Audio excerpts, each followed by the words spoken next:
1947. A mysterious flying object plunges from the sky and crashes in the desolate New Mexico desert.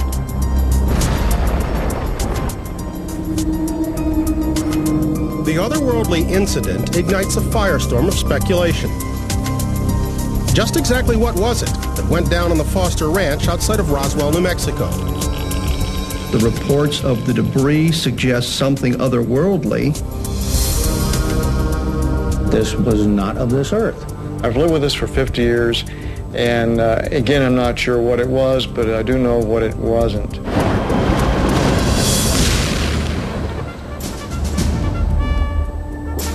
"50 years later, an official government report attempts to put the matter to rest. The U.S. Air Force in 1994 said, everybody out of the way, we're going to investigate this. They did not research Roswell. It's a fraud.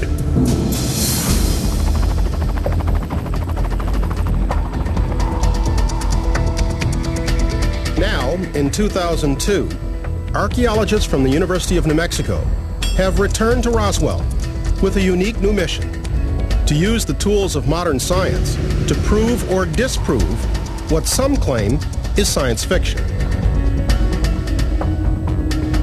We are digging holes in the ground to look for physical evidence of an extraterrestrial vessel impact.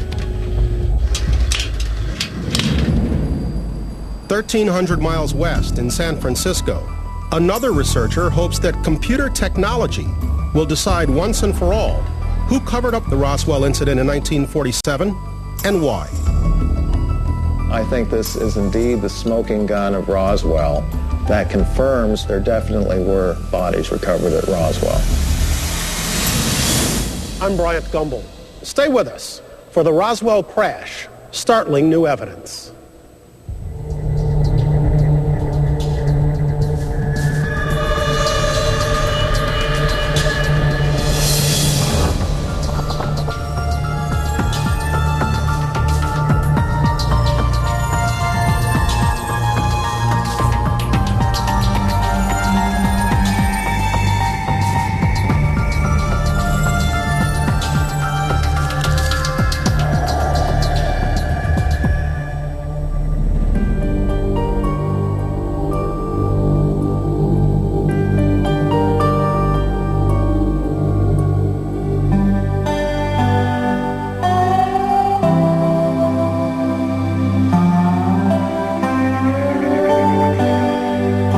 We should be coming up in pump house number 3.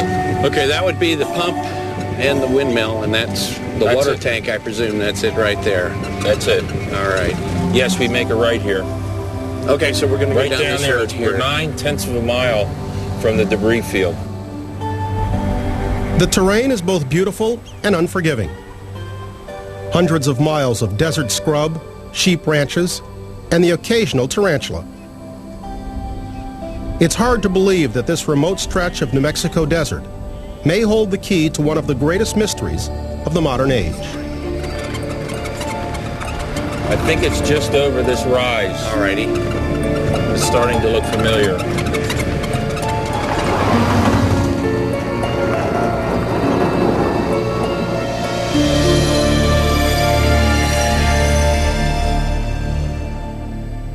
I'm Bryant Gumbel.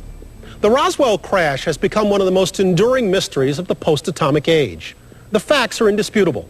In July of 1947, something fell from the skies, raining debris over the Foster Sheep Ranch, 75 miles northwest of Roswell, New Mexico. In a matter of days, that tiny cow town was awash in rumors of a crashed alien spacecraft. Though the U.S. government has repeatedly declared the case closed, a small group of dogged researchers have refused to let Roswell die. They're turning to modern technology and science to try and solve a mystery that's more than half a century old.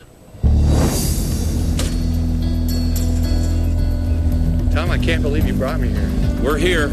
Investigator Tom Carey is one man who's keeping his Roswell files open. Over the last 12 years, Carey and his research partner, Don Schmidt, have interviewed hundreds of first and second-hand witnesses. Carey and Schmidt have concluded that there is more than one side involved in the Roswell crash.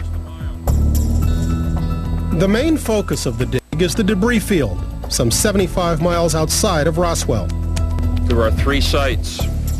I'm standing in the middle of the so-called debris field, where we believe the vehicle, whatever it was, exploded and rained debris down on this pasture. And it's for this reason that we're conducting our archaeological dig at this site, because we stand to gain the most benefit from our efforts. There are 2 other sites related to the Roswell incident. 2.5 miles east of here, we believe there's a site where Mac Roswell found some bodies. And another 15 to 20 miles from that site, we believe the craft itself, or what was left of it, came down with perhaps 3 to 5 occupants. University of New Mexico archaeologist Bill Dolman has agreed to oversee an archaeological dig, seeking hard evidence of the actual Roswell debris.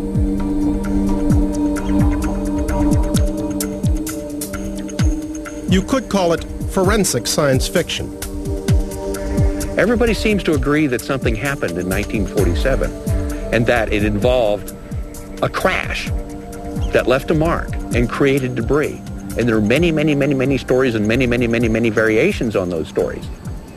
The role of science in addressing this question really comes down to finding physical evidence. I can't say that enough times. Phase 1 of the dig involves laying out a precise grid for the excavation site. Dolman and his team base their coordinates on research from Tom Carey and Don Schmidt, who have walked the site with witnesses and logged hundreds of hours of testimony.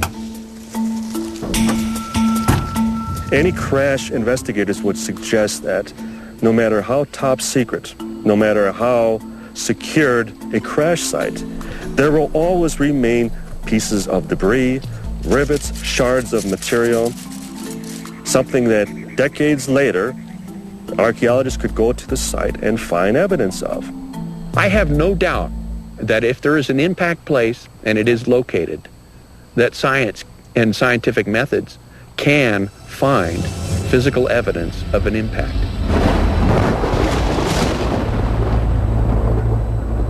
Dolman and his team have now mapped out the dig site. With the where taken care of, the question remains: what was it that hit the Earth with such force that it created a debris field a mile long? The search for that answer begins in Roswell, New Mexico. It was there in July of 1947 that strange things began appearing in the nighttime skies. Hardware store owner Dan Wilmot and his wife were among the first to report seeing an unidentified flying object. I think they were very credible witnesses.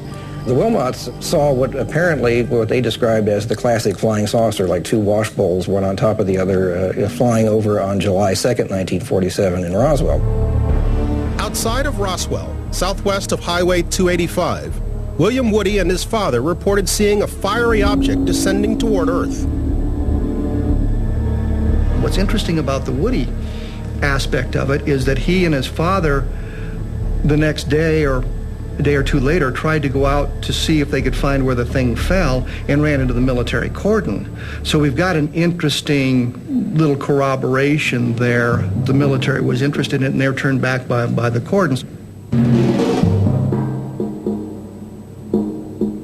The Wilmots and the Woodies were not alone in their sightings.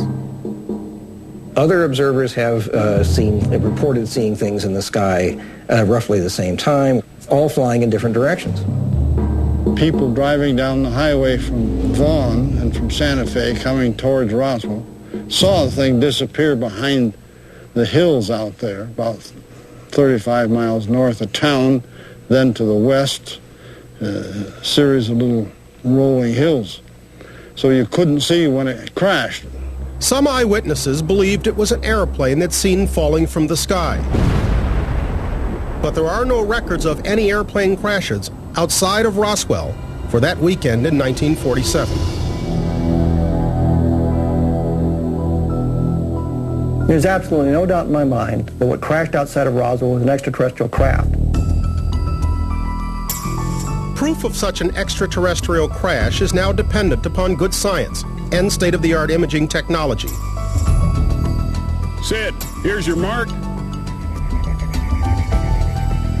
On day 3 of the dig, geophysicist David Heinemann oversees an electromagnetic conductivity study at the Foster Ranch. This is hardly my normal run-of-the-mill piece of work. I usually work supporting engineers and scientists or geologists on a piece of civil work or looking for groundwater. This job is challenging. It pushes my art and my science and gives me a chance to exercise an open mind. Heinemann and his assistant conclude their investigation by tracking the field with a metal detector. The metal detector registers an unusually high number of strong hits that could be debris. But Heinemann is still skeptical. It would take more than the stories of well-intentioned eyewitnesses. I believe that finding a piece of material, an actual piece of debris, which lacked other explanation, would be very powerful. When the Roswell crash, startling new evidence returns.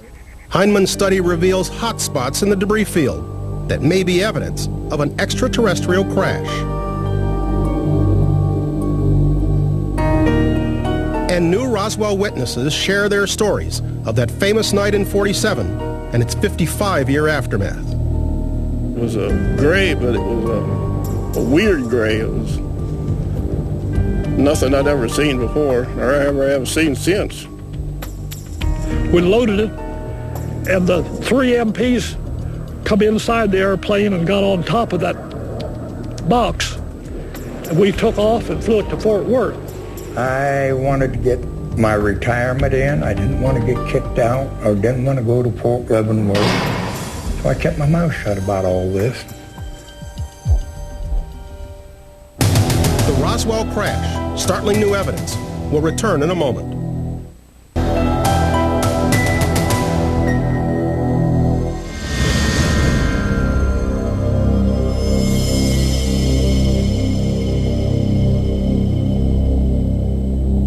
By now, the story's familiar. A mysterious object crashes in the middle of the New Mexico desert, only to be recovered, some say covered up, by the United States government.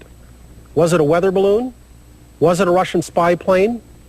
Or was it, as many people claim, an extraterrestrial spacecraft?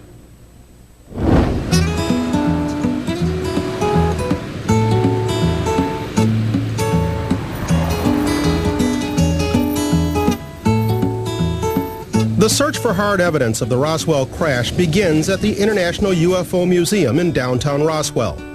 There, archaeologist Bill Dolman introduces his team of volunteers to what will become their holy grail, HUMUOs, his own made-up acronym for what he's termed historic materials of uncertain origin. If this thing, something came and plowed into the surface and created a gouge, all right, and this gouge filled in with sediment over the last 55 years with rain washing down the slopes and stuff like that, then there could be stuff down here that's now buried.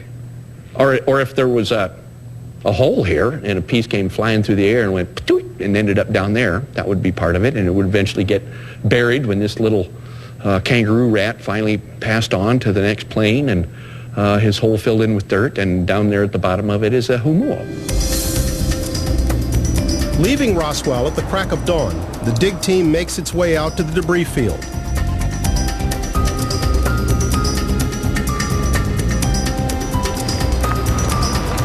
The pasture where ranch foreman Mac Brazel found a field of otherworldly debris 55 years ago.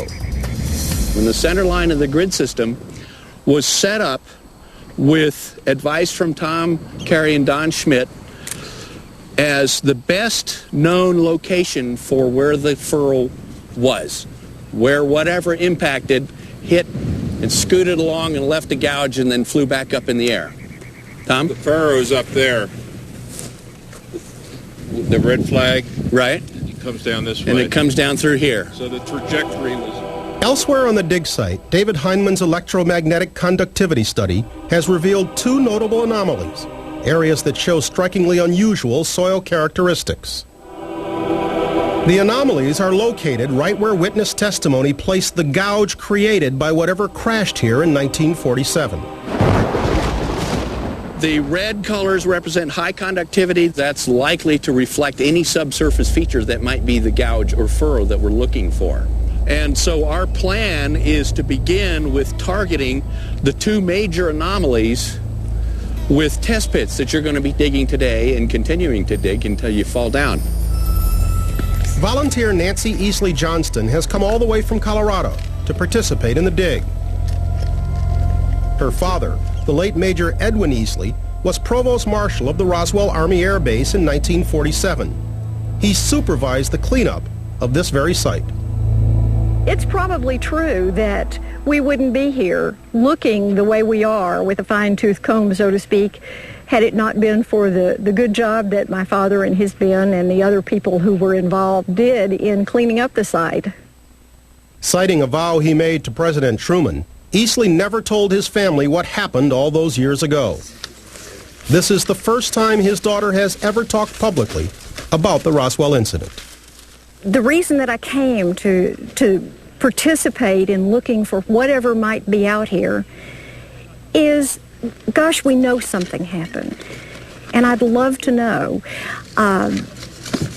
If I don't learn it in this lifetime, I'm going to have a conversation with my father one of these days to answer all those questions.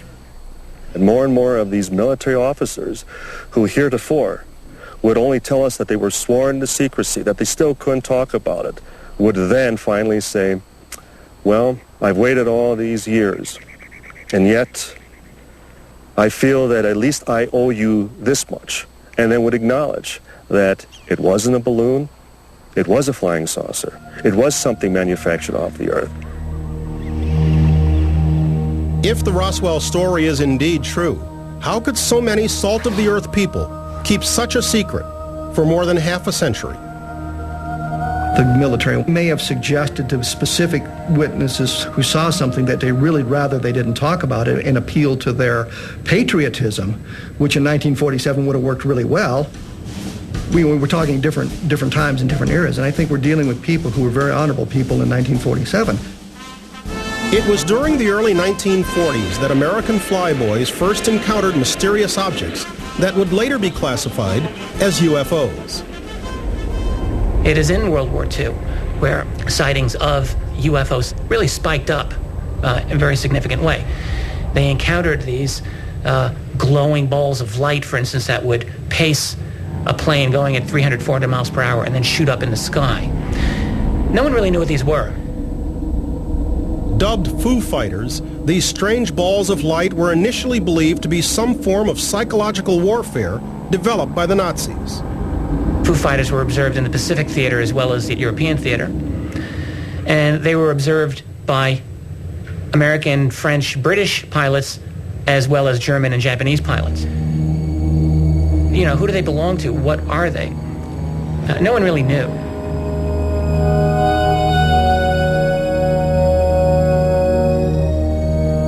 These encounters didn't end with the war. In 1947, Americans found their skies filled with all sorts of strange flying objects. The UFO phenomenon really took off actually in June of 1947 in the state of Washington, when a pilot by the name of Kenneth Arnold saw many objects going in formation at a very, very high speed by Mount Rainier in Washington. Arnold said that the 9 silvery objects he'd seen looked like saucers skipping over a pond. The next day, his story was front-page news, and a new term entered the American lexicon: flying saucer. Today, the term flying saucer seems outdated and comical, but in 1947, it was no laughing matter. The government was panicked about UFOs. They didn't know what it was. Here's this phenomenon invading our airspace. They're unable to do anything about it, so there was a high level of panic. What if this happens to be alien invaders? They can't prepare for it. The UFO problem has had very significant national security implications. You can look at other incidents regarding UFOs in the military in the 1940s. For instance, airspace violations over very sensitive places, including the Oak Ridge nuclear facility in Tennessee. You know, I don't know about you, but I would want to know what was invading my airspace. And you know what? They did want to know. And we have FBI documents that confirm tremendous interest by the Atomic Energy Commission, by Army intelligence. Following the Kenneth Arnold incident, UFO reports poured in from all across the nation. Many of these originated in New Mexico, and for good reason. New Mexico's skies were prime testing grounds for the Army's top-secret weapons. New Mexico was the hotbed of all military activity. There was more atomic research here, all of the V-2 German rocket testing happening just about an hour west of this very site, ongoing atomic research at Los Alamos, and the first atomic bomb squadron headquartered at Roswell. I mean, this was the unit, the squadron, that had dropped the atomic bomb.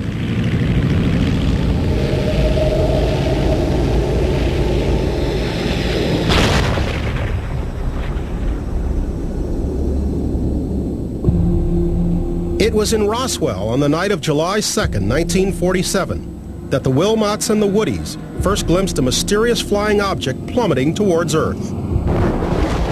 75 miles northwest of town, rancher W.W. Mac Brazel awakened to an ear-splitting explosion.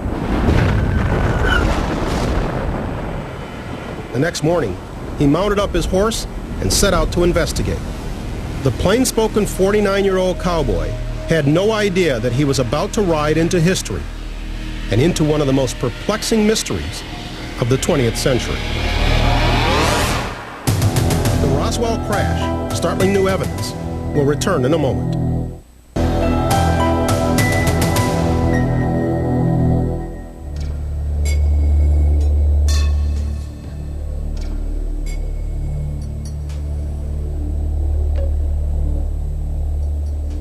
"75 miles outside of Roswell, the team of archaeologists and volunteers are about to break ground at the Foster Ranch. The hope is that 6 days of digging and sifting will finally answer the question, what really fell to earth there in July of 1947?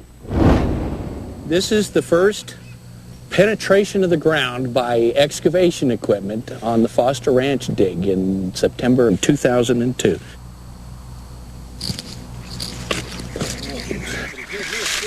Okay, dishpan, and you find weird-looking things and you put them on the side. The land that Dolman and his volunteers are excavating hasn't changed much since 1947.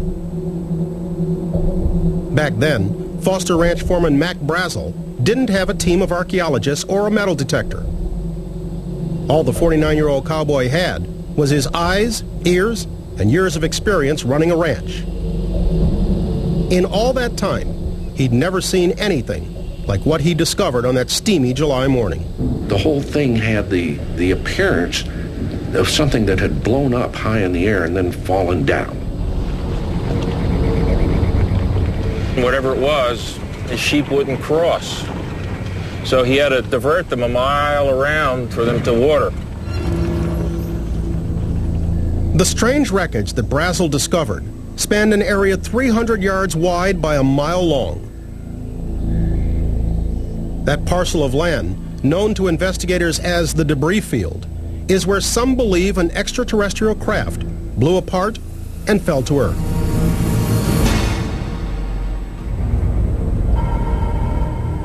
At the time, Mac Brazel didn't know what to make of the rubble that was strewn across his ranch.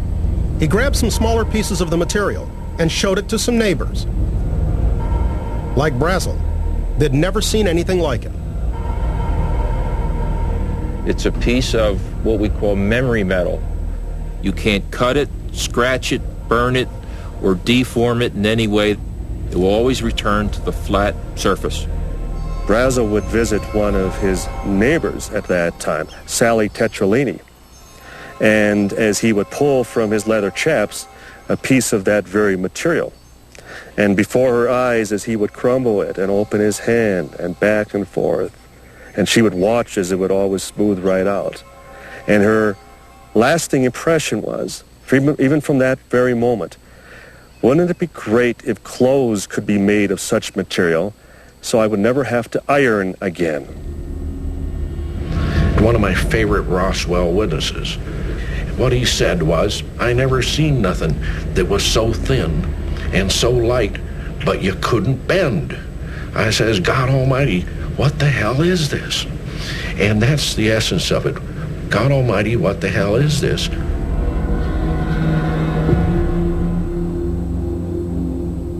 That night, Brazel dropped into a local bar and once again shared the tale of his extraordinary discovery. His buddies there told him of the recent wave of UFO sightings.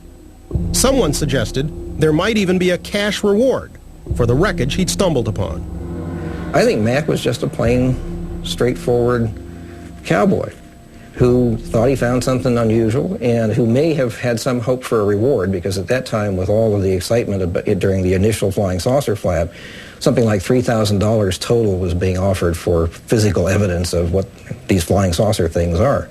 So he was probably motivated by that and just basic patriotism to bring this stuff in. What blows the lid completely off this is when the rancher, Mac Brazel, comes to the Chavez County Sheriff's Office, reports to Sheriff George Wilcox that there's this huge debris field of unknown origin that he cannot identify.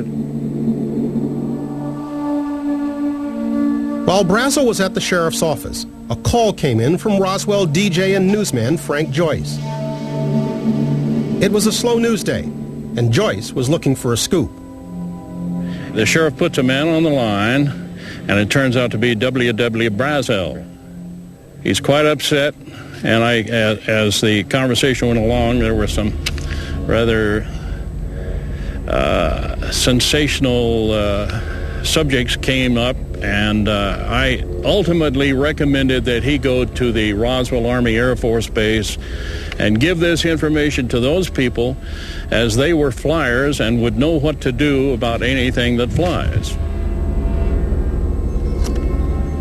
Colonel William Butch Blanchard, the commanding officer of the Roswell Army Air Base, ordered Major Jesse Marcel to investigate Mac Brazel's discovery. Jesse Marcel Sr. had a very important job. He was the staff intelligence officer of the 509th Bomb Group, which was the only atomic bomb delivery unit in the whole world. It was his job to investigate aircraft accidents or anything of that nature. So it was not unusual for him to be called out for field duty. Major Marcel and Captain Sheridan Cavett traveled to the Foster Ranch and spent a day gathering the strange wreckage. Marcel was so intrigued by the debris that on his way back to the base, he stopped by his home to show his family what he'd found. My dad came into my room very excited, and he wanted to show us some material that he'd found. I think the inclination or intimation there was this was part of a flying saucer. Out of all the debris that I saw that night, the strangest thing that I recall seeing was the beam or the I-beam. Years later, Jesse Marcel Jr. commissioned an artist to recreate the mysterious I-beam. I recall picking it up like this and looking at the inside surface and seeing the symbols. The color, the purple-violet hue. I have not seen anything that looked like that before nor since. The strange hieroglyphic-like symbols left the Marcel family with the eerie feeling that something extraterrestrial had indeed crashed outside of their small New Mexico town. Had a flying saucer really fallen into the Army's hands? And if so, what were they going to tell the American public? When we return, archaeologists take extreme precautions to ensure the integrity of the dig site. If debris comes out of here, we don't want anybody able to say that the site had been salted. And relatives of Roswell witnesses come forward to share their stories. My niece kept asking him, well, Pappy, what did you see out there? What'd you see? What'd you see? And finally he said, creatures. The Roswell crash, startling new evidence. We'll return in a moment.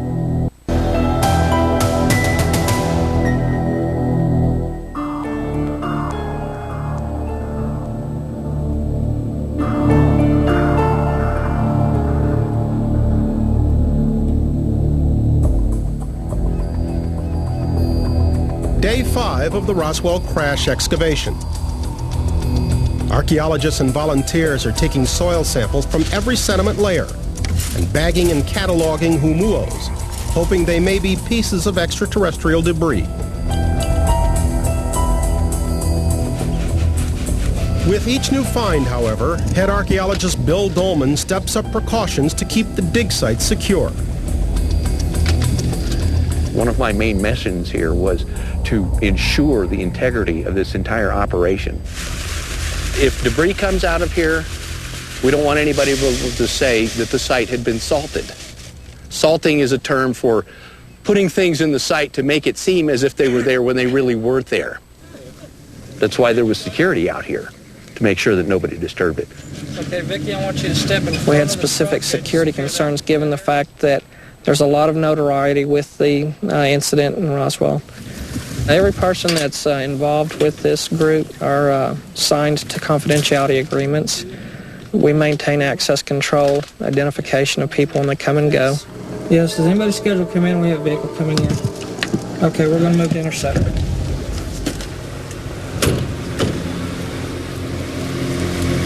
You guys have permission to be out here? Yeah, we're their photographers. You have some identification on you, sir. All right. You have a photo ID. You need something with your picture on it. Captain Scott, security to Bill or Larry. Come in, please. You have to maintain a secure perimeter. You have to maintain secure custody and chain of custody on any items that are recovered here. Debris collected from the Foster Ranch back in 1947 followed a much more shadowy chain of custody. Major Jesse Marcel delivered the bizarre material to his commanding officer, Colonel William Blanchard, who then ordered Marcel to hand deliver it to 8th Air Force Commander General Roger Ramey in Fort Worth, Texas.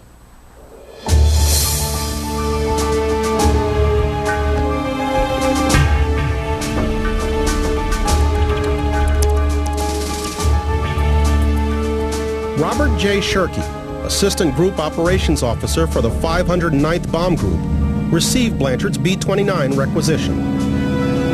On the day in question, Colonel Blanchard had come into operations office and asked, "Where's my airplane?" And I told him, and I said, "It's parked right out on the ramp."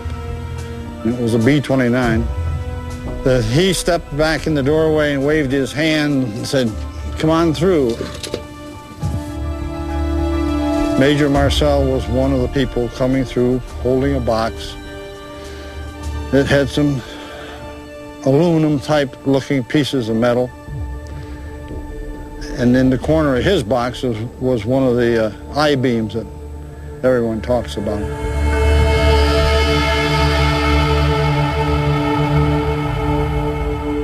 In 1947, George Newling was a 17-year-old flight mechanic at the Roswell Army Air Base. Newling was one of the last soldiers at Roswell to get a look at the B-29's unusual cargo. After 55 years of silence, he's agreed to be interviewed for our program. I got to the airplane, there was MPs standing around it with machine guns. That was very weird. They just checked my pass, and I went on in the aircraft.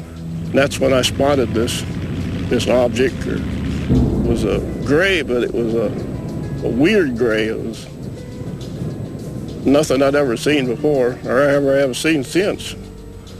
I was standing there with my mouth open, looking at it. Well, that's when they escorted me down to the provost marshal. He said, "Just forget what you seen and go on back to barracks and don't go back on the line." Robert Slusher, an airman with the 509th, was a member of a second B-29 flight crew at the Roswell Air Base.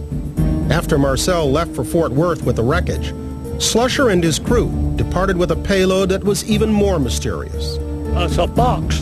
It was probably 11 foot long, probably 5 foot wide. We loaded it, and the 3 MPs come inside the airplane and got on top of that box. And we took off and flew it to Fort Worth. On the way back, Lieutenant Martucci says, "Boys, we've just made history." What he meant by it, I have no idea. And then when they got back, they just said, "This is a classified mission. Don't talk." So the next day, the rumor got out, said you flew the bodies back to Fort Worth. Back at the debris field, Provost Marshal Major Edwin Easley's main concern was to find any remaining debris. Under orders from Colonel Blanchard, he supervised a thorough cleanup of the area.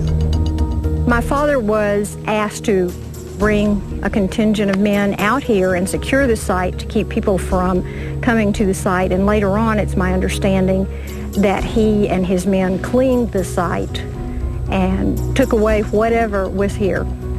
They basically grabbed anybody who was free to come out here to actually get down on their hands and knees to pick up the pieces of debris. Blanchard's next step was perhaps even more puzzling.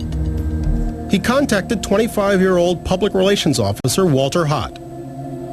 I went up to headquarters, and he told me that we had in our possession pieces of a flying saucer.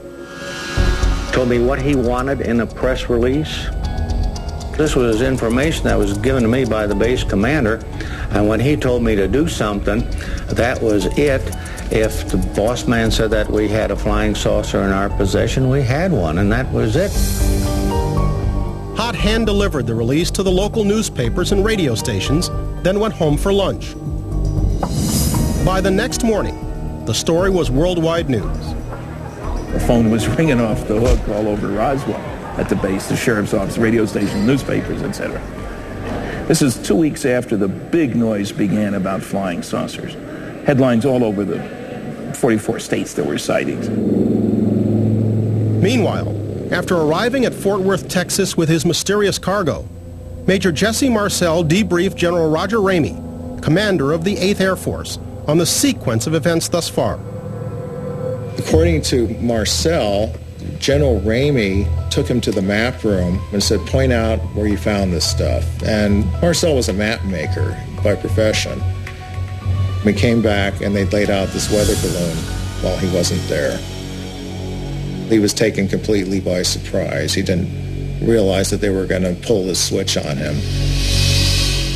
Ramey had gotten a call from a general at the Pentagon to get the press off their back. And Ramey had come up with the idea of substituting wreckage from a weather balloon. And so Ramey told the press that all this stuff was simply a weather balloon. And that was what most of the press published the next day.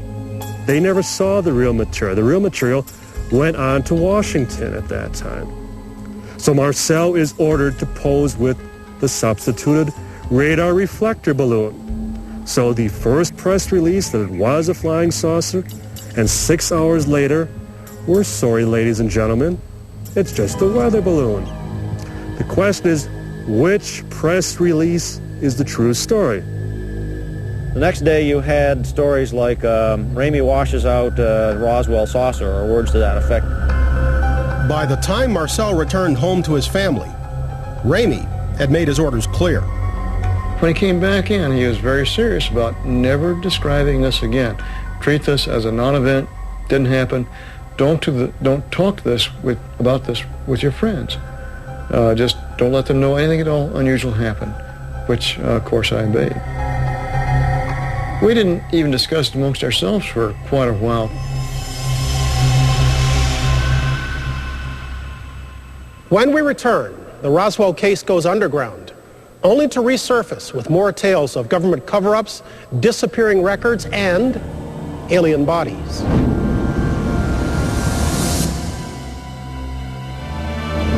After 2.5 years of studying this, I think this is indeed the smoking gun of Roswell that confirms what the witnesses had been telling us about bodies being recovered at Roswell.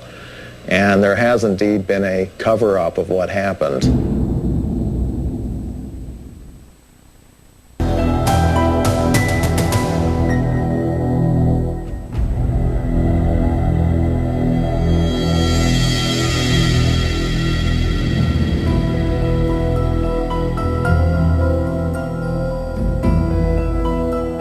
Just a weather balloon. That was the U.S. Army's official explanation for what crashed outside of Roswell, New Mexico in 1947.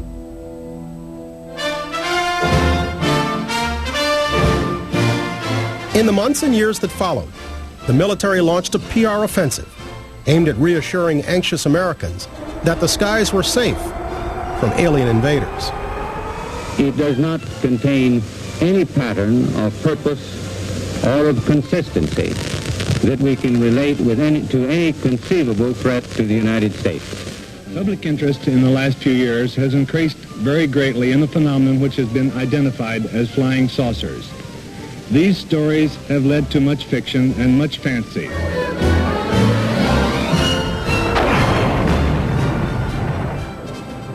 At the time, no one questioned the military story. With the Second World War only a couple of years behind them, patriotic Americans trusted their government. If Uncle Sam said there were no UFOs, there were no UFOs. If it was indeed the crash of an extraterrestrial spacecraft, why was the government going to such great lengths to cover it up? Let us hypothesize that the year is 1947 and that your name is Harry Truman. And let us further hypothesize that your military somehow obtained crash wreckage of some kind of technology that wasn't your own and that wasn't Soviet. The question is, what would you do about it? Well, we know in 1947, for instance, that the U.S. had a monopoly of nuclear technology, of working atomic bombs, and we know that the entire world was hammering at the door of the United Nations to get the United States to make atomic technology public, that is, to put it under the control of the United Nations. The U.S. response to that was absolutely no way are we going to share nuclear technology with anyone. If they're not going to share nuclear technology in 1947, what on earth are they going to do about something as exotic as alien technology? Well, I think the answer would be clear. You would make it so secret, you would in a sense almost keep it secret from yourself. Following General Roger Ramey's press conference on July 8, 1947, it appeared that the Roswell incident was successfully dead and buried. After 1947, through about 1978, very little was done on the Roswell case. There were mentions here and there were references to it. Usually if it was referenced, it was suggested it was a hoax or a misidentification. The Roswell craze was launched anew in 1978, when investigators Stanton Friedman and Len Stringfield stumbled upon a little-known retired Army officer named Jesse Marcel. After 31 years, Marcel had finally decided to break his silence on the Roswell incident.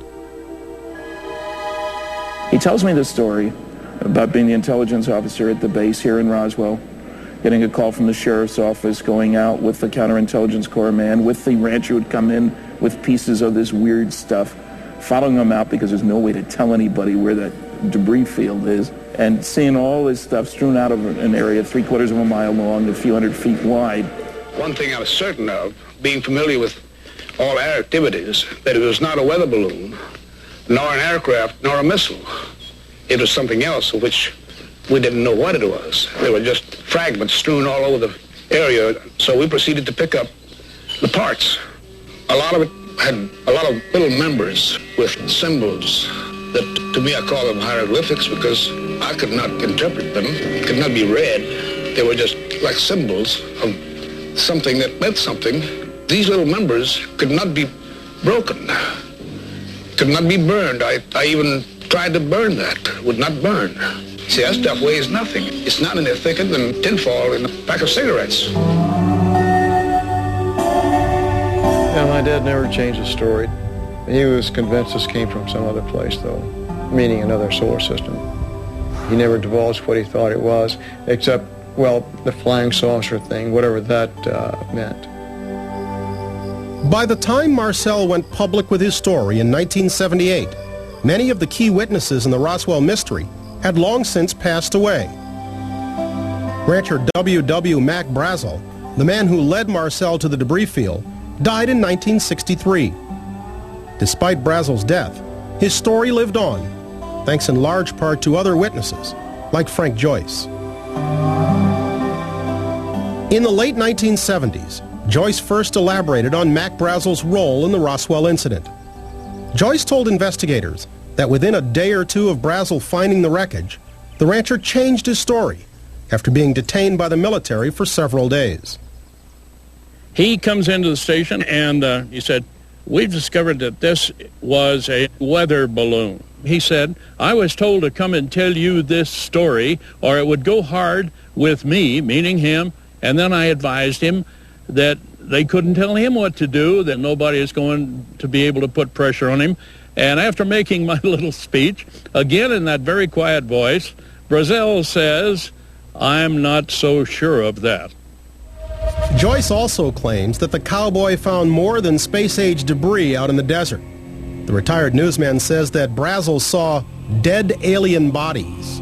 I said this, he didn't. Little green men. And without me saying another word comes the quiet voice from the corner, they weren't green. So that was the first time that he really shook me on, hey, those bodies he's talking about must have been there.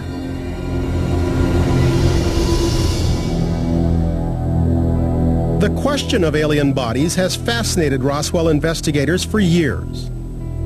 Based upon his research, Tom Carey speculates that alien bodies were found 2.5 miles from the debris field and at an impact site some 20 miles away.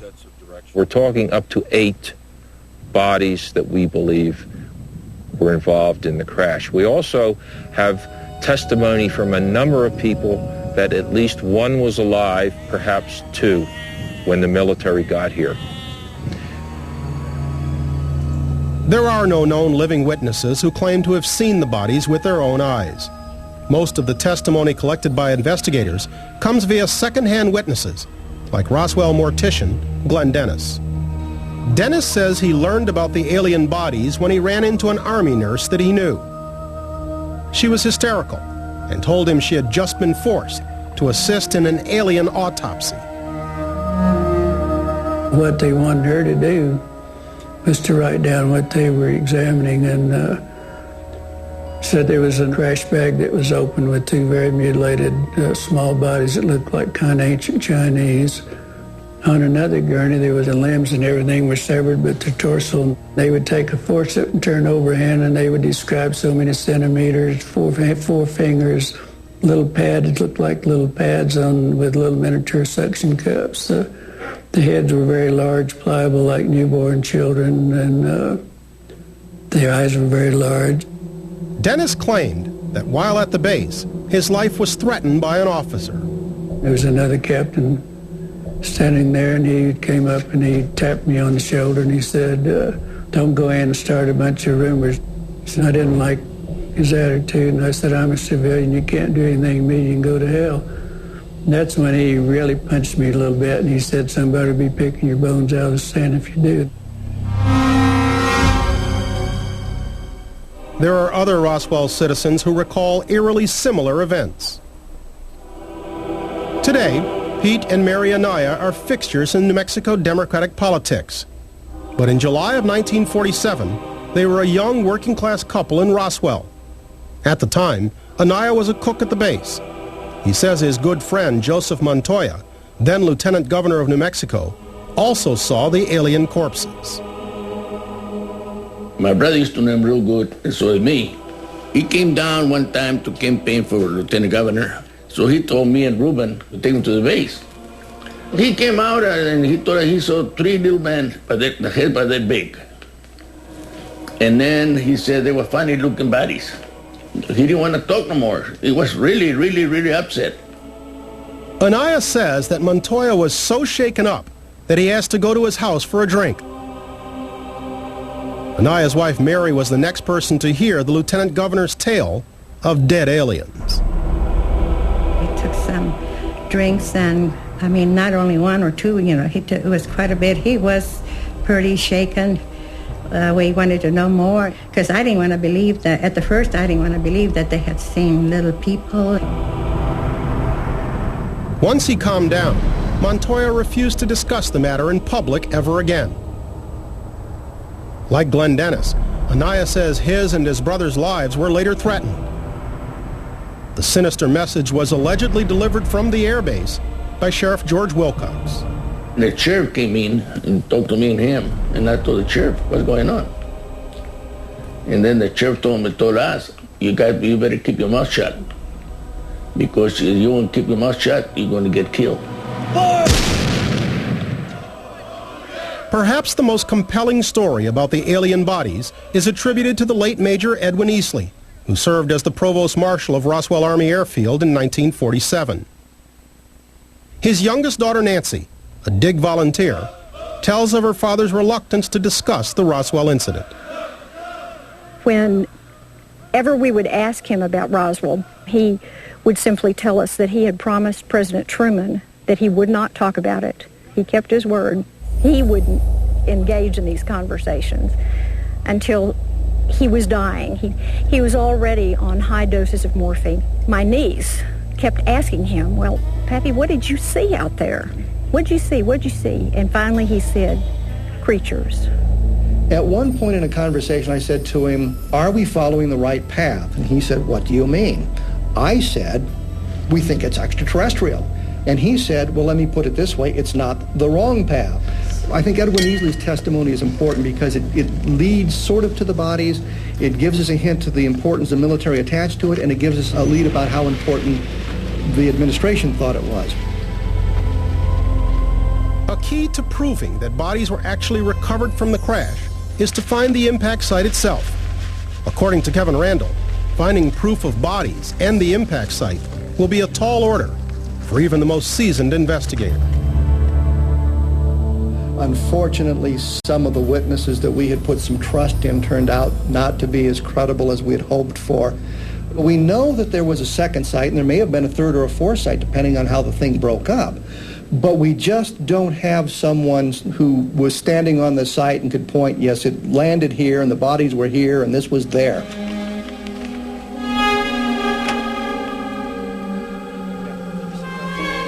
Don Schmidt and Tom Carey are determined to find the impact site. Today they'll take to the air in search of the final resting place of the ill-fated spacecraft. Don, it should be on your side when we get there. When we return, Schmidt and Carey continue their search for the infamous impact site and new tales of the victims of the Roswell crash. One picture showed 3 dead aliens laying side by side, apparently on some kind of a canvas or cloth, and showed 2 others standing side by side. I assumed they were the ones that lived. The Roswell crash, startling new evidence, will return in a moment.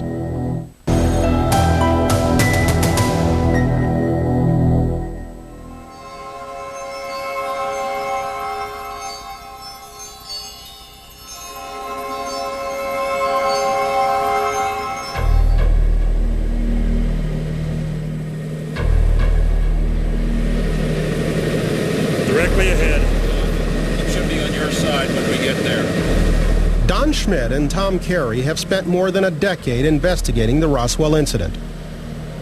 Today, they're looking for the final impact site, some 20 miles southeast of the debris field. So far, the going has been difficult. The range road should be to your right. We should actually see it circle south and then cut back. They are looking for a fallen windmill, an X that supposedly marks the spot of the flying saucer's final resting place. It was there that eyewitnesses claimed to have seen the deceased alien crew and a spacecraft that was mostly intact. The belief that this second site even exists is largely based upon the testimony of retired Brigadier General Arthur E. Exon. General Exon, who was assigned to the base in 1947, flew over the 2 sites outside of Roswell. We have him on tape saying there were 2 distinct sites. The one further northwest was mainly metallic debris, which describes the Brazel Ranch, and the other site that was closer to town, that was where the main body of the craft was found. And he talks about gouges in the terrain, and he talks about tire tracks in the areas, showing that there had been a real activity to clean this stuff up. Pinpointing the exact location of a fallen windmill is but one of the many difficulties investigators have encountered over the years. Author and researcher Richard Dolan says the UFO field is like a hall of mirrors. You have real documents, you have fake documents, you have real claims, you have claims that can't be verified. Where is truth? There is truth in there. Finding out what that is not always easy. Many investigators believe that the ultimate proof of extraterrestrial visits can be found in Washington, D.C. Over the years, the government has released a number of documents that indicate they took the threats of UFOs very seriously. In the months following the Roswell event, high-ranking military officers like Colonel Howard McCoy waxed enthusiastic about UFOs in confidential memos. He says, you might be surprised to know that because of the excitement of last summer about the so-called flying saucers, we now have a project called SIGN looking into this.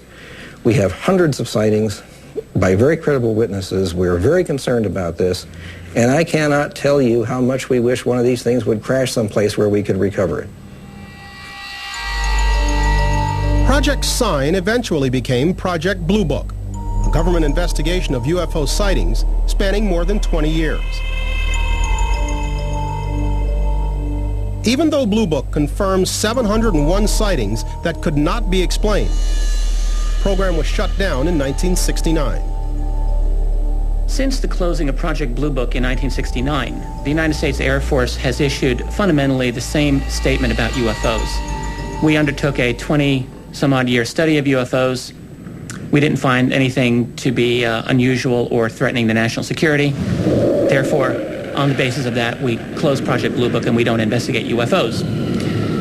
That is the official truth, you might say. All cultures have an official truth, and all cultures have unofficial truths. It is that shadowy line between the official and unofficial truth that has led millions of Americans to believe that the government is not telling us everything it knows about UFOs. According to Washington, D.C. Attorney Daniel Sheehan, even the highest elected officials have been stonewalled in their search for life out there. Based on what I've been told, is that immediately after President Carter was elected, he contacted the then sitting director of the Central Intelligence Agency, who was George Bush Sr. at the time, and asked to be briefed on and provided information about the issue of extraterrestrial intelligence and the UFO phenomenon. And George Bush Sr. refused to give it to him. While working as a special consultant to the Congressional Research Service, Sheehan gained access to classified sections of Project Blue Book. That's where I actually saw the photographs of, indisputably, a UFO craft that had crashed, and they had United States Air Force personnel in the photographs measuring it and taking photographs of it and everything. And I actually saw a close-up shot of certain designs, insignia that were on the side of the craft. Some kind of hieroglyphics.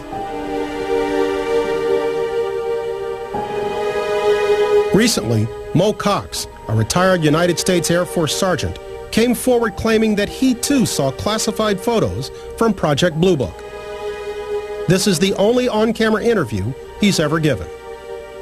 We were all top secret, crypto cleared, and the information that we had in our heads would have been extremely valuable to foreign nations. Major took me back, opened the file cabinet. He said, look here. On the front of the drawer, it said Operation Blue Book. He said, this might interest you. In big old thick photo. Roswell, 47.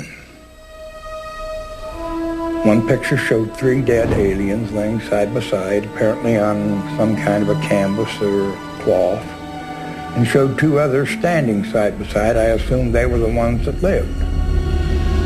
According to Cox, the file also contained photos of the crashed spacecraft. Saucer, as they call it, was not round as it's been depicted in most cases. It was more egg-shaped front to rear, from what little I could see. The whole back right corner was missing, just a big nothing. I was counseled just before I retired that I would keep my mouth shut to what I knew, or forget it, I was Fort Leavenworth bound. I didn't want to go to Fort Leavenworth, so I kept my mouth shut about all this until, I guess about a year, a little better ago. I finally figured it's time somebody knew that it really did happen.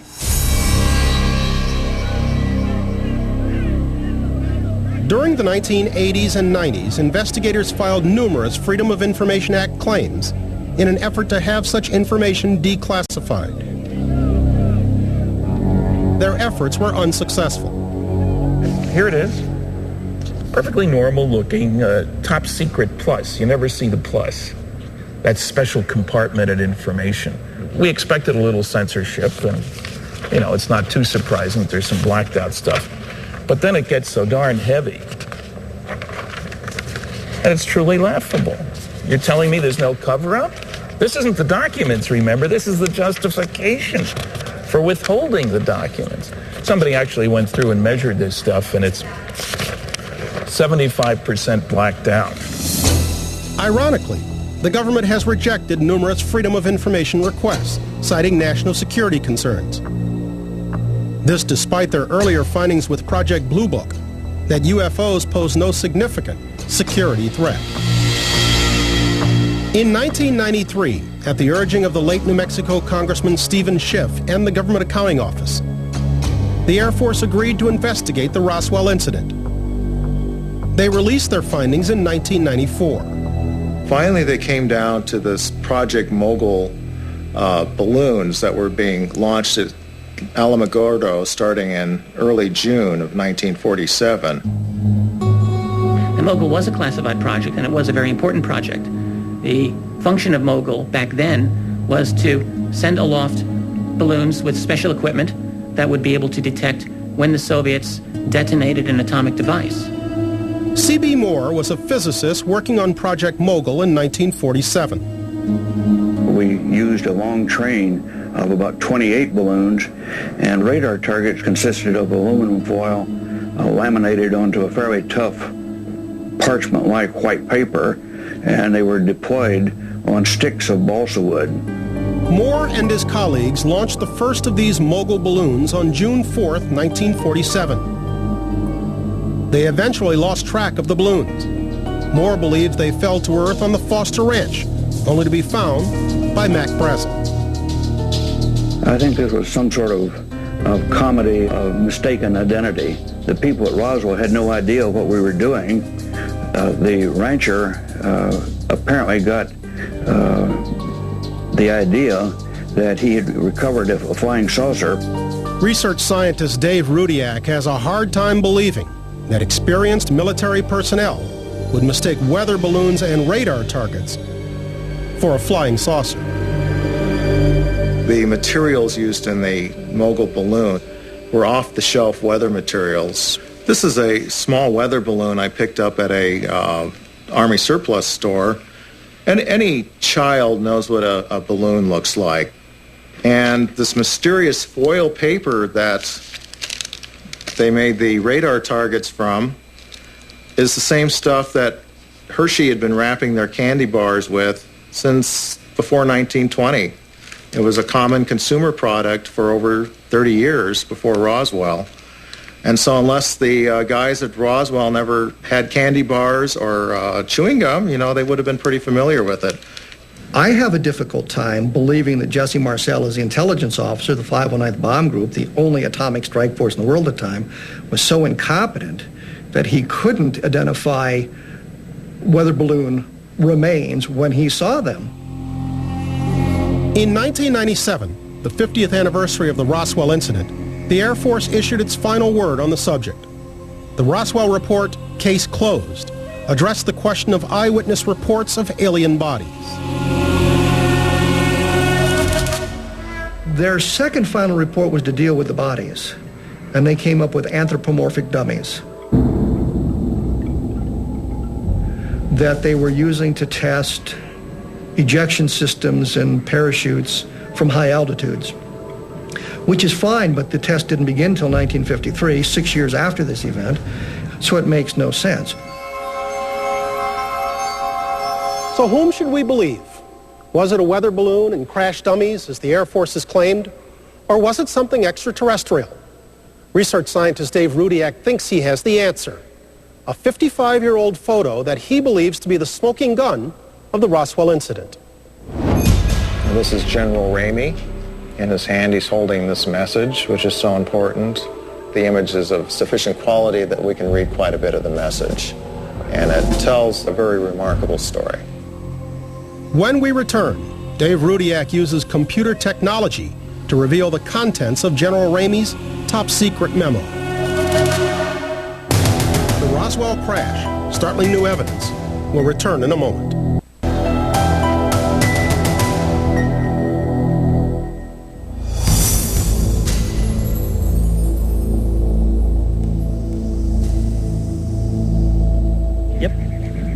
Doesn't look like there's a two-track running up to it. Bill Dolman brings his crew out to examine a strange geological feature he's noticed just about a quarter of a mile from the dig site. And this... Jiminy Christmas. This feature behind us is very visible from the road.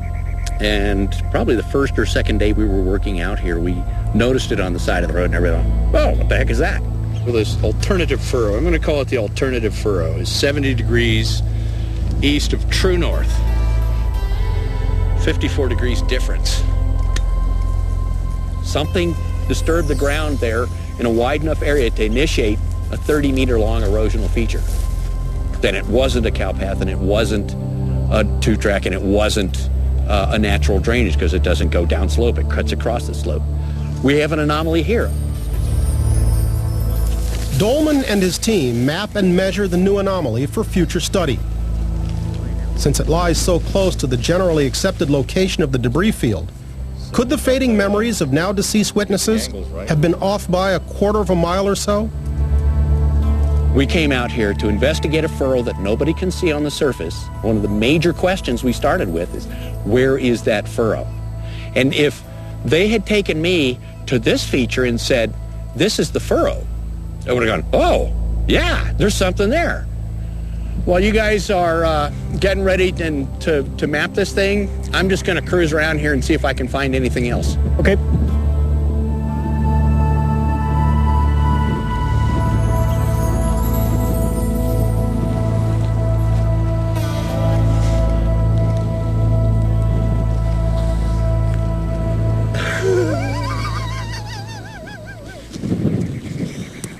Oh my golly gosh.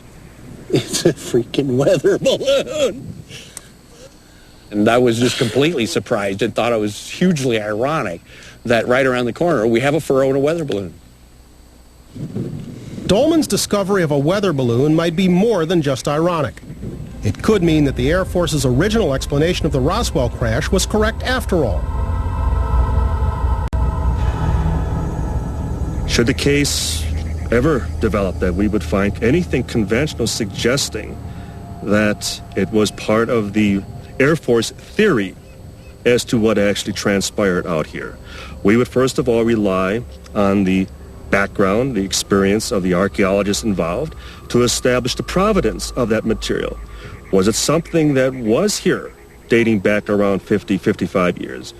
Or is there the possibility it was something planted much more recently? Do I think it could date back to 1947? It's hard to say. I think that if you notice how the grass is kind of growing through here, and the fact that when I try and lift it, it's sort of stuck to the ground. Stuff has been growing into it for a while. While Dolman waits for the National Weather Service to assess the balloon's age, he oversees the final phase of the project at the original debris field dig site, backhoe excavation of carefully selected sections of the field. The backhoe trenching is kind of the last phase of investigative activity.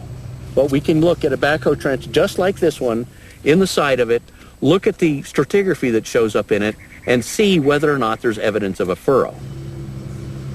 We so far have found absolutely no evidence of the furrow. As the end of the dig draws near, scientists at Foster Ranch have yet to uncover definitive physical evidence of a crash. And even the most dedicated UFO researchers admit they've yet to get their hands on any solid proof that refutes the government's explanation of what happened at Roswell. I think we're back where we started. We're back to the original story. We're back to the Air Force's, the Army Air Force's reaction to what was found, which is all out of proportion for anything that would be mundane. Rumors grew that they might even be fantastic invaders from another planet. But now they tell us it was just a lot of balloons.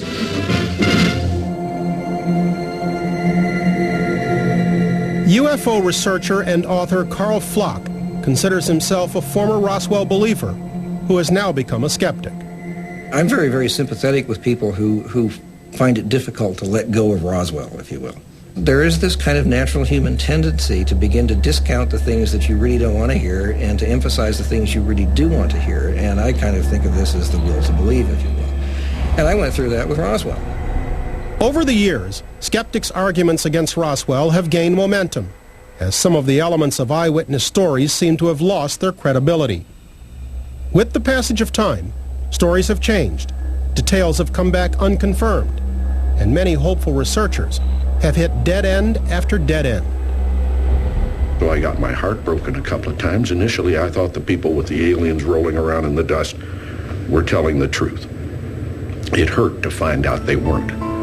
Perhaps the most disappointing witness is the late Sergeant Frank Kaufman. For years, Kaufman intrigued Roswell investigators with stories of strange objects appearing on military radar screens and deceased aliens found outside of a crashed spacecraft.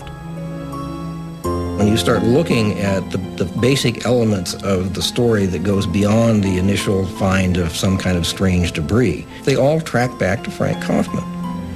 Frank is the guy who really is largely responsible for the guts of the Roswell myth. Frank Kaufman became a very important source because he seemed to be on the inside. His story was that he was directly involved. He was an important cog in the retrieval operation, that he had access to all the information and talked about how the bodies were flown out of Roswell and where they were kept and what they looked like and what the craft looked like, and produced drawings of all of this stuff. And unfortunately, Frank Kaufman's testimony doesn't seem to be credible anymore. And that's a real blow to the investigation, because the skeptical community will say, well, you guys believed him, and we did. Further blows to those seeking the truth about Roswell have been the hoaxes that have grown up around the incident, such as the Ray Santilli alien autopsy film, the so-called secret MJ-12 documents, the photographs that Penthouse publisher Bob Guccione bought for $200,000, which were later revealed to be photos of a prop alien from the film Roswell. Of course it's going to muddy the waters. People always remember the hoaxes. They'll remember that certain witnesses were discredited. They won't remember that every member of Colonel Blanchard's staff we were able to interview, with a single exception, said this was an extraterrestrial event. I'm very pessimistic because I've done my darndest with some of these reluctant Roswell witnesses. At least 10 people who are still alive who have direct knowledge but won't talk about it. They're going to go to their graves. One of the original Roswell researchers, Stanton Friedman, has said that Roswell research is a race with the Undertaker. And I'm afraid he's right. I'm pessimistic about ever getting to the bottom of this. But the will to believe drives other UFO researchers to push forward against the odds. Dr. Dave Rudiak is a research scientist who believes he has found the long-hoped-for smoking gun of the Roswell incident in a photograph that's been in the public record since 1947. Even though I had believed that something very unusual had happened at Roswell, I was surprised at what I read in here. I wasn't expecting to see some of this stuff. Rudiak has spent the last 2 years using computer imaging to analyze what Roswell researchers know as the Ramey Memo. First, there was the Roswell-based press release.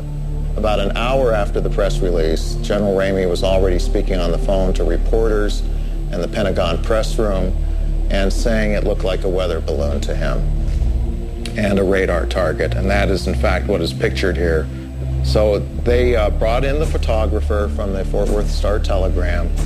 He took 6 photos. 4 of the photos have General Ramey, and he's holding this message in his hand. In 3 of those photos, the message is turned away from the camera, In this particular photo, though, for some reason, it's facing the camera. And fortunately for us, the image is of sufficient quality that we can read quite a bit of the message. And it tells, I think, a very remarkable story. During the GAO investigation, U.S. Air Force representatives claimed they tried to enhance this photo themselves. Their official conclusion was that even using state-of-the-art equipment, it was totally unreadable.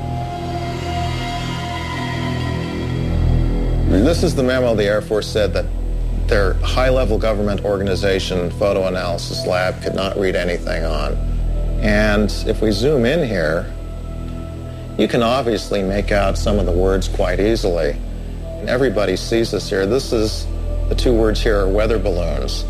These words are very important because it tells us that this is about Roswell, because Ramey's trying to sell a weather balloon story to the press.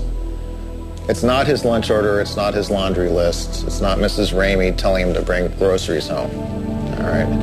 Rudiak's inquiry began by focusing on the most readable key words and phrases. Here's the word disc, and it's in quotes because there's a new use of the word, and they typically put the word disc in quotes. Another group of words that everybody sees are right here. It's Fort Worth, Texas. Another key word was identified, both by Rudiak and other researchers who have analyzed the memo. Up here is a key word that was picked out by the first group. They read this as victims up here. Here's a graphic of this keyword victims. These letters underneath are actual teletype font. I'm just assuming that we have these 4 letters. The question is how many words in the English language will fit that? And here they are. The only word that seems to fit is victims.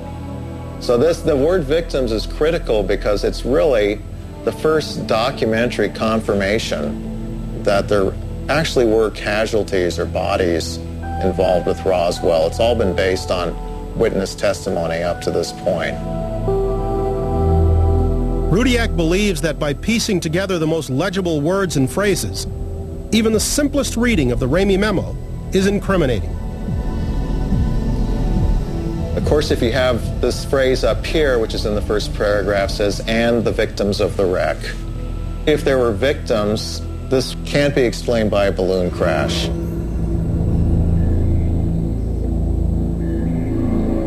When the Roswell crash, startling new evidence returns. Dave Rudiak reveals the full text of the Ramey memo. And archaeologists get definitive word on the weather balloon found at the Foster Ranch.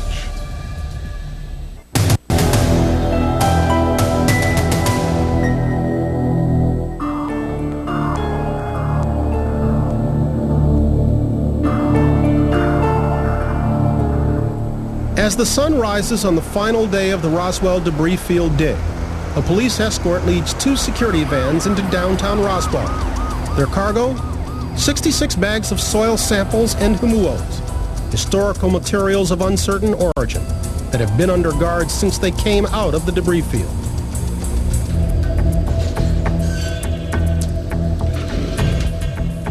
These samples and artifacts will remain locked in the safe of the Roswell Wells Fargo Bank until they can undergo extensive testing at a materials lab.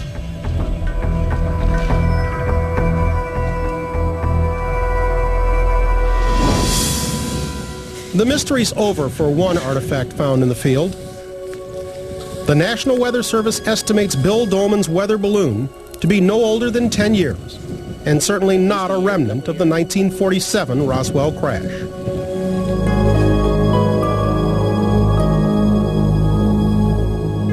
This is one of 7 known photographs that was taken at Fort Worth Army Airfield on July 8, 1947. This is General Roger Ramey seated here. Next to him is his Chief of Staff, Colonel Thomas Dubose, who later said that this weather balloon that they had displayed was just a cover story that they used to get the press off their backs. After 2 years of research, Dr. Rudiak believes he has interpreted the entire text of the memo in General Ramey's hand. So here's the first paragraph. It reads, Fort Worth Army Airfield acknowledges that a disc, again in quotes, is the next new find west of the cordon.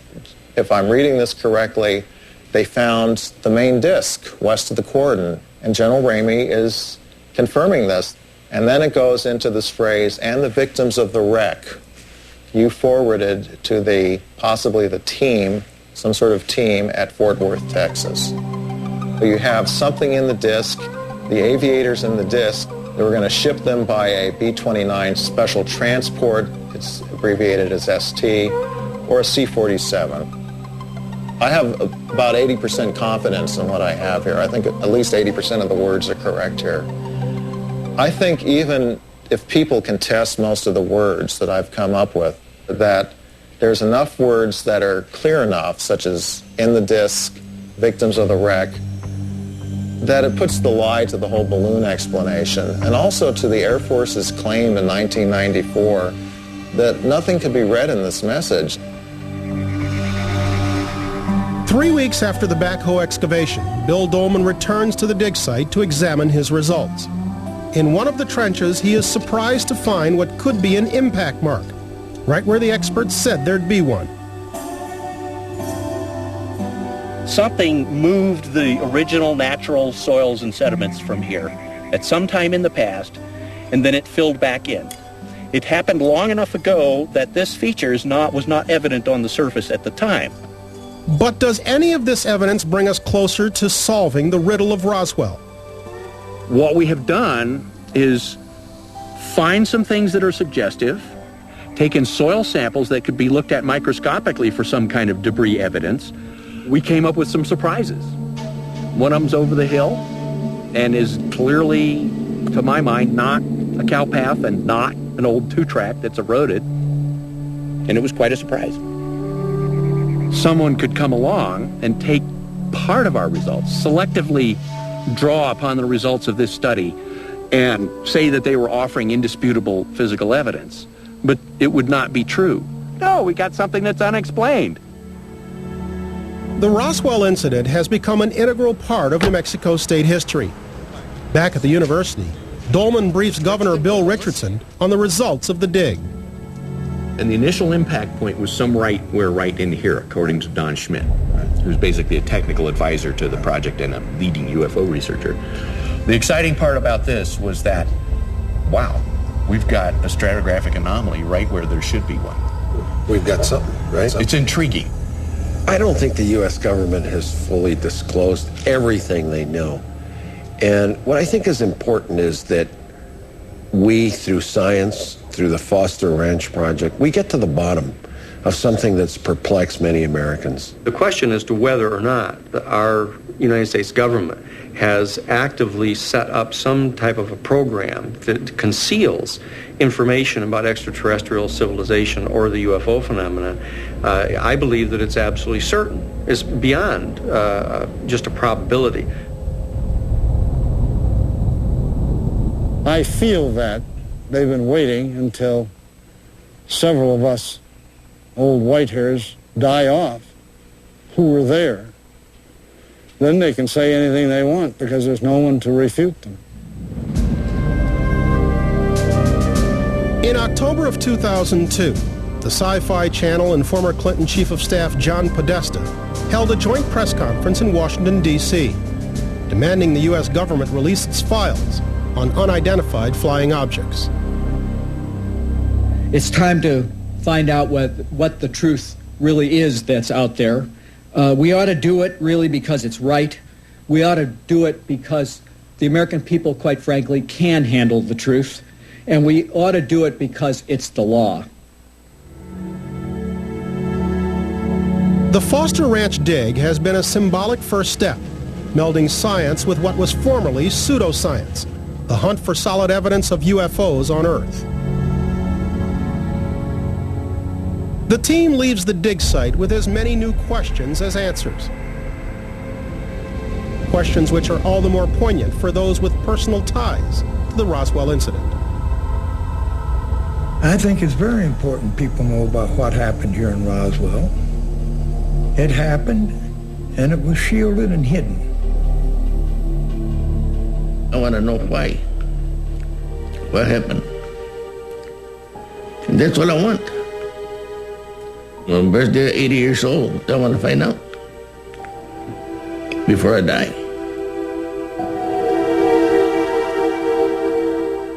To say, I hope that we find the truth, we may find things and still not know the truth. But I'm hoping that we make some small difference in the body of knowledge about what happened in Roswell. And I'm having a good time just talking to my dad.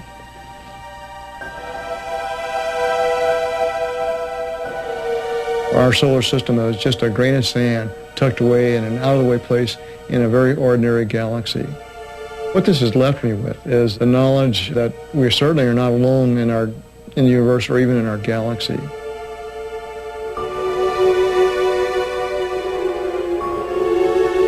The fact of the matter is, it may well be the most important single public policy issue in our entire lifetimes.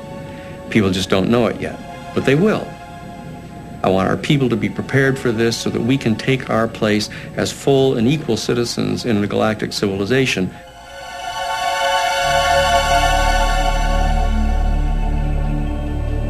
While the Roswell mystery remains unsolved, it's clear that the case file should not be closed. Dave Rudiak's reading of the Ramey memo indicates at the very least that the government hasn't shared all it knows about that night in July of '47. The Foster Ranch dig produced unexplained disturbances in the soil and 66 bags of unidentified artifacts, all of which cry out for further investigation. Log on to sci-fi.com for updates on that research. But even if the ultimate answer to the Roswell riddle doesn't come out of the earth at the Foster Ranch, something else already has. The beginning of a marriage between science and science fiction, one that may prove vital as we seek the truth in an uncertain future. I'm Bryant Gumbel. Thanks so very much for joining us.